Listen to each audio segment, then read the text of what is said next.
बड़ी तैयारी में इजरायली पीएम नेतन्याहू की जवाबी हमले की तैयारी शुरू हो चुकी है।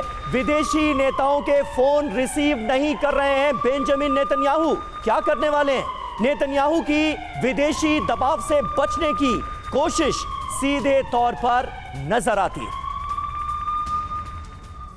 तो बड़ी खबर आपको बता दें किस तरीके से नेतन्याहू का प्लान बदला है। तेल अवीव से खुलासा हुआ है, बड़ी खबर आपके सामने हम रखने जा रहे हैं। बिग वॉल के जरिए नेतन्याहू विदेशी नेताओं का अब फोन नहीं उठा रहे हैं क्योंकि उनको कॉल किया जा रहा है। हालात को सामान्य बनाने की कोशिश की जा रही है। वजह ईरान पर बड़े हमले की तैयारी में वो जुटे हुए हैं और ऐसे में कोई प्रेशर उन पर काम न करे, इसके लिए ऐसा माना जा रहा है कि वो किसी का फोन नहीं उठा रहे। बिल्कुल, और ये स्थिति अपने आप में बहुत चिंताजनक हो सकती है क्योंकि अमेरिका की तरफ से लगातार ये समझाने की कोशिश की जा रही है कि अभी नहीं, लेकिन इजराइल की तैयारी है न्यूक्लियर एस्टैब्लिशमेंट को किसी तरह से ईरान का उसे तबाह कर दिया जाए। ईरान पर पलटवार ना करने का दबाव जो है वो बढ़ता जा रहा है। ज्यादातर देश बदले के पक्ष में नहीं है, नहीं चाहते कि इजराइल फौरन बदला ले और ईरान पर अटैक करे, लेकिन ये स्थिति अपने आप में चिंताजनक तो है। बिल्कुल समीर, और इस बीच बड़ी खबर भी बता देते हैं अपने दर्शकों को। ईरान में घुसकर हमला कर सकता है इजराइल, ये जानकारी सामने आ रही है। ईरान इजराइल तनाव पर यूएस का बड़ा बयान,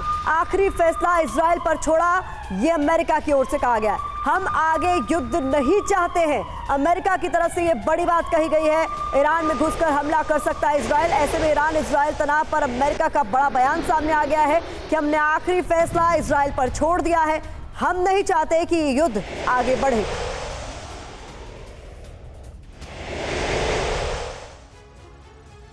तो देखिए, ईरान पर इजराइल कितना विध्वंसक हमला कर सकता है, इसकी अलग अलग संभावनाएं हैं, आपके सामने रखते हैं। पश्चिमी मीडिया की रिपोर्ट्स के मुताबिक जो संभावनाएं हैं वो क्या है? पहली संभावना है कि विनाशकारी हवाई हमले से चौतरफा संघर्ष हो, इसकी संभावना 20% नजर आती है। ईरान के परमाणु ठिकानों को बचाते हुए हमले हो, इसकी संभावना 40% है। ईरान की इमारतों पर सांकेतिक हमले किए जाएं, इसकी संभावना सबसे ज्यादा है 80%। हिजबुल्लाह के ठिकानों पर विनाशकारी एयर स्ट्राइक हो, इसकी संभावना 90% या फिर उससे भी ज्यादा है। तो ये तमाम संभावनाएं हैं। इसके अलावा एक बड़ी खबर है, ईरानी हमले पर अमेरिका से बड़ा खुलासा हो रहा है। इजराइल को मिल गई थी हमले की जानकारी, अरब देशों ने पहले ही दी थी खुफिया जानकारी। अरब देशों ने खोल दिया था अपना हवाई क्षेत्र, लड़ाकू विमानों के लिए खोला गया था हवाई क्षेत्र।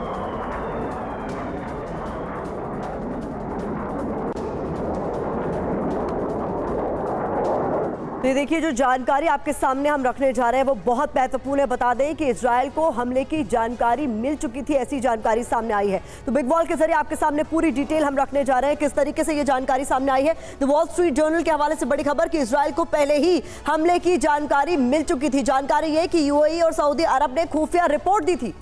जी हां, और खुद ईरान की तरफ से भी इसका ऐलान किया गया था कि हमले होंगे। हमले के दौरान जॉर्डन ने अपने क्षेत्र को खोला। ये बड़ी बात है क्योंकि जॉर्डन ने इजराइल की मदद की। अमेरिका और दूसरे देशों को विमानों के आने की अनुमति दी गई। द वॉल स्ट्रीट जर्नल के हवाले से ये बड़ी खबर, जॉर्डन के विमानों ने भी कई ईरानी हमले रोके इजराइल की मदद करते हुए। तो एक बड़ा झटका है। अमेरिका ने किया क्या, इसे समझिए। अरब देशों पर हमले रोकने का दबाव अमेरिका की ओर से डाला गया। ईरानी मिसाइल को हवा में गिराने के लिए भी अमेरिका की ओर से कहा गया। ये बड़ा अपडेट सामने आया। जी हां, जरूरी बात, कुछ अरब देश ईरान की प्रतिक्रिया से डरे थे, यानी कहीं ना कहीं उनके जहन में भी सवाल थे। इजराइल की मदद पर भी सीधे युद्ध में एंट्री का डर था। ये जो हालात हैं वो पूरी कहानी दरअसल हमने आपके सामने रखने की कोशिश की है। कर्नल राठौर, मैं आपके पास एक बार फिर आऊंगा। अभी जो मौजूदा परिस्थितियां हैं उसमें क्या ईरान ये बिल्कुल साफ नहीं कर चुका है कि अब अगर हमला हुआ, 1 अप्रैल को जो दूतावास पर अटैक हुआ, पूरी बिल्डिंग उड़ा दी गई, उसका हमने बदला ले लिया, लेकिन अब अगर इजराइल की तरफ से रिटेलिएशन किया जाता है तो फिर भयानक जंग छिड़ेगी और उसमें परमाणु हथियारों का भी इस्तेमाल मुमकिन है। सीधे सीधे ये चेतावनी है। फिर भी उस स्थिति में दुनिया को झोंका जा सकता है क्या? देखिए, जो रिटेलिएशन की बात हो रही है अभी, उस रिटेलिएशन में अगर परमाणु हथियारों की बात ना करें तो बेहतर होगा, बहुत रिमोट पॉसिबिलिटी है। लेकिन अगर इजराइल अटैक करता है तो एक संभावना फिर से बनेगी इसमें क्या है कि दोनों देश आपस में कॉमन बाउंड्री है नहीं, 1500-1600 किलोमीटर एक दूसरे से दूर है, तो बाकी जो हैगा वो सारी चीज़ें एयर अटैक्स और मिसाइल अटैक्स पे ही आएंगी। अब यहाँ पर जो चीज़ है इजराइल की तरफ काम करती है। इजराइल जो है अपने ईस्ट साइड में जॉर्डन से पूरा का पूरा इंसुलेटेड है, तो कोई भी मिसाइल उड़ के अगर आएगी तो जॉर्डन से होके आएगी। जॉर्डन इसको अपना एयर स्पेस वायलेशन मानेगा और इसीलिए जॉर्डनियन एयरफोर्स और एयर डिफेंस ने भी इसमें हिस्सा लिया था। अब बात यह आती है, क्या इजराइल इस सारी चीज़ों का अंजाम दे सकता है? इजराइल यूएस की मदद के बगैर इतना बड़ा स्टेप नहीं ले सकता, क्योंकि इसमें उसके जो दूसरा कंटिन्यूएशन होगा अटैक का, उसको इजराइल अकेले झेल नहीं पाएगा।